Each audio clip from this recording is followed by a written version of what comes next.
Sword Coast Legends is the latest CRPG set in Dungeons & Dragons' popular Forgotten Realms universe, and as a result, hopes are high that it could live up to the greatness of past games like Baldur's Gate 2 and Neverwinter Nights. Alas, the hope was false.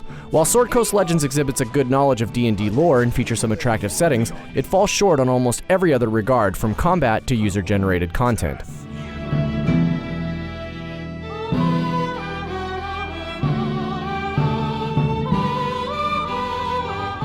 The story here centers on a band of adventurers who are out to figure out why members of their guild are being killed off.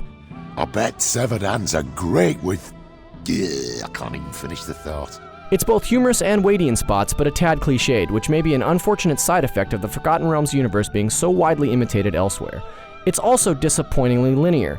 Dialogue options exist, but most of the time they simply provide more lore or stat-specific options that usually result in minor changes. It's filled with kill and fetch quests that repeat with numbing frequency, although it does contain enough plot surprises to keep things interesting for its roughly 30-hour running time.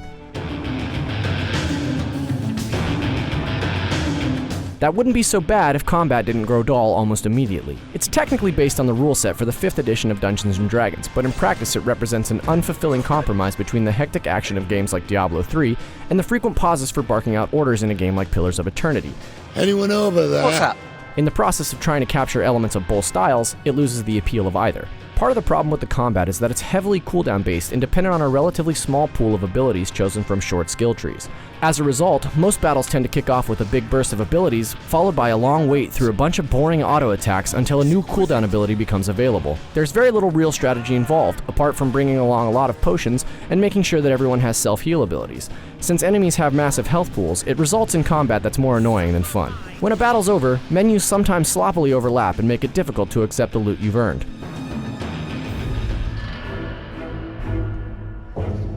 On the bright side, Sword Coast Legends comes with a 4-player drop-in, drop-out dungeon crawl mode that usually makes living with most of these shortcomings easier. But it too is subject to the same long wait for cooldowns, and I've seen many players dialing down the action to easy or normal mode for the sake of speed. One of the big selling points of Sword Coast Legends is that it allows you to create user-generated dungeons through its Dungeon Master mode, and to its credit, it provides a dungeon creator tool so intuitive that almost anyone should be able to figure out how to use it within a matter of minutes. Unfortunately, that's part of its problem as well. It's easy to use because it doesn't provide much variety in the way of options for missions, environments, or stories, with the end result that it's often difficult to tell one player-made dungeon from the next.